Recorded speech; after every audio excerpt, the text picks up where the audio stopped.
Big boss season 7 Anumol ബിന്നിയോടും അതേപോലെ തന്നെ റന ഫാത്തിമേനോടും ആദിലേൻ്റെയും നൂറേൻ്റെയും കാര്യം പറയുകയാണ്. അനുമോള് പറയുന്നുണ്ട്, പലതവണ ഞാൻ അവരോട് പറഞ്ഞിട്ടുണ്ടായിരുന്നു ഈ ഒരു നെവിൻ്റെ വിഷയം ഇവിടെ എടുത്തിടരുത് എന്ന്. ഞാൻ മൈക്കിടാതെയാണ് അവരോട് പോയി പറഞ്ഞത്. അപ്പോൾ ബിന്നിയും പറയുന്നുണ്ട്, ഞാനും ആ ഒരു കാര്യം പറഞ്ഞിട്ടുണ്ടായിരുന്നു. അവരിങ്ങനെ എന്നോട് ഇതിനെക്കുറിച്ച് പറഞ്ഞു കഴിഞ്ഞപ്പോൾ പിന്നെ ഞാൻ അവരുടെ ഇടയിലൊന്നും പോയി അങ്ങനെ ഇരുന്ന് സംസാരിക്കാറില്ല. ഒരു വട്ടം എന്നോട് പറഞ്ഞു കഴിഞ്ഞപ്പോൾ ഞാനും മൈക്കിടാതെ തന്നെയാണ് ഞാനും പറഞ്ഞത്, ഈ ഒരു കാര്യം നിങ്ങളിങ്ങനെ കൊണ്ടുവരരുത്, അത് നിങ്ങൾക്ക് തന്നെ ബാധിക്കുമെന്ന് പറഞ്ഞത്. ഇന്നെന്താണെങ്കിലും ഗെയിം തിരിച്ചത് ആദിലേൻ്റെ നേർക്ക് ഗെയിം തിരിച്ചത് ബിന്നി തന്നെയാണ്. അത് ബിന്നിയുടെ ഒരു സ്മാർട്ട്നെസ് തന്നെയാണ്.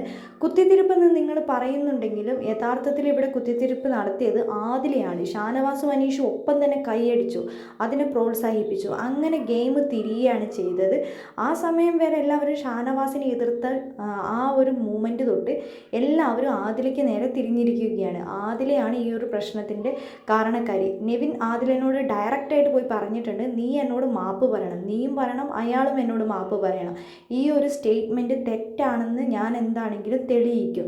ആ സമയത്ത് നിങ്ങൾ എന്താണെങ്കിലും മാപ്പ് പറയണമെന്ന്. അപ്പോൾ ആദില പറയുന്നുണ്ട്, ഞാൻ മാപ്പ് പറയാൻ റെഡിയാണ്, പക്ഷേ ഷാനവാസൊക്കെ മാപ്പ് പറയുമെന്ന് എനിക്കറിയില്ലെന്ന്. അയാളെക്കൊണ്ട് മാപ്പ് പറയിക്കേണ്ടത് നിൻ്റെ കടമയാണെന്നാണ് നെവിൻ ആദിലയോട് പറഞ്ഞിരിക്കുന്നത്. അങ്ങനെ ക്യാപ്റ്റൻസി ടാസ്കിലും ആദില തോറ്റിരിക്കുകയാണ്. അപ്പോൾ നൂറ് ആദിലനോട് പറയുന്നുണ്ട്, നിനക്ക് കിട്ടിയ നല്ലൊരു അവസരമായിരുന്നു, നീ കളഞ്ഞു കുടിച്ചത്. ഇനി നമ്മുടെ ഈ ബിഗ് ബോസ് വീട്ടിൽ ആരും തന്നെ ക്യാപ്റ്റൻസിയിൽ പോലും നോമിനേറ്റ് ചെയ്യാൻ ഒരു സാധ്യതയില്ല. നമ്മുടെ അവസരം എല്ലാം പോയിരിക്കുകയാണ്, നീ അത് മനഃപൂർവ്വം കളഞ്ഞതുപോലെയാണ് എനിക്ക് തോന്നിയെന്ന് പറയുന്നുണ്ട്.